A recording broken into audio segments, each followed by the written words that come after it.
Saudara, sudah hampir 2 minggu sejak konflik terbaru Israel-Hamas tercetus, masih belum jelas apa dan bila kesudahannya.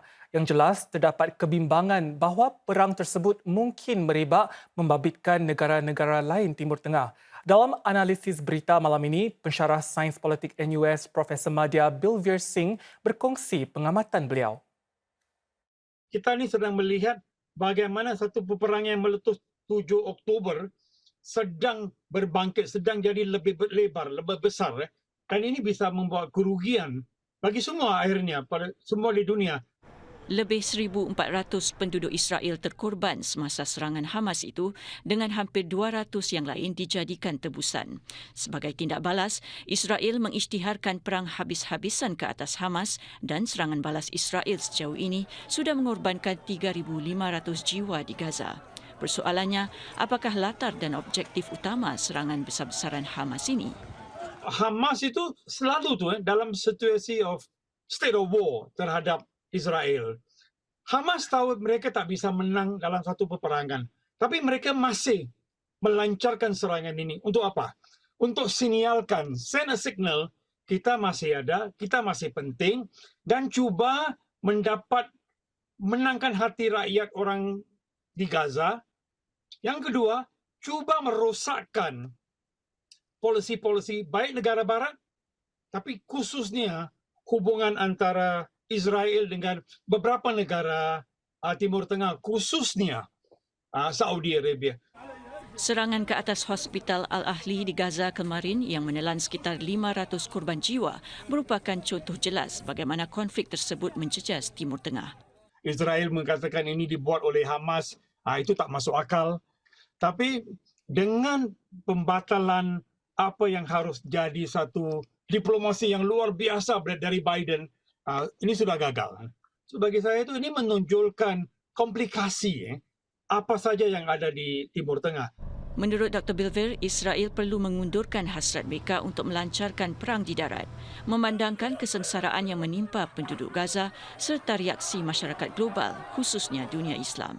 Peran dunia luar itu penting. Kalau Israel masuk selepas katakan Biden dengan sunat ke Gaza dan menghancurkan Gaza, saya pikir dunia tak akan memaafkan Israel. So Israel akan masuk tapi harus restrain. Israel tak bisa menang dalam peperangan ini. Amerika Syarikat sudah katakan jangan duduk di Gaza. Satu. Yang kedua, dunia Islam akan menentang. It's a no-win situation karena kelompok macam ini pasti akan bangkit. Malah selepas peperangan ini, kelompok yang akan bangkit mungkin lebih keras dan lebih ganas daripada apa yang ada hari ini. Bagi Singapura, walaupun konflik Israel-Hamas berlaku jauh dari negara ini, masih ada iktibar berharga yang boleh ditimba, tekan Dr. Bilvir. Jangan percaya yang kita tu tak akan ada ancaman. Kita ni sudah ada NS lah, total defense. Tapi itu tidak berarti tidak ada ancaman. So, berarti itu vigilance. Kita tu selalu bersiaga, selalu berwaspada. Itu satu pendidikan yang paling penting. Jangan lupa kita tu fault line kita tu luar biasa. So bagaimana tu kita cari kekukuhan, kekuatan dari insiden ini. Karena ini bukan peperangan antara Islam dan non-Islam. It's not that. It's more than that. Cubit pihak kanan, pihak kiri juga terasa. Secara umumnya, begitulah reaksi umat Islam terhadap konflik terbaru Gaza ini. Terutama sekali tindakan, tekanan serta respons berat sebelah dunia barat berhubung konflik Israel-Hamas. So bagaimana kita nak menerima injustice dan lack of moralitas ini? Yang apa yang sedang berlaku di sana itu adalah satu situasi yang kompleks. It's very complex. Very historical, very geopolitical, very geoeconomical. Baru kita akan bisa memahami, katakan, okey, benar terjadi, mari kita tahan diri, dan bagaimana kita cuba memicu keamanan dan bukan konflik.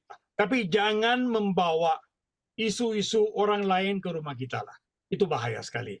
Singapura berpegang kepada huraian dua negara bagi Israel dan Palestin.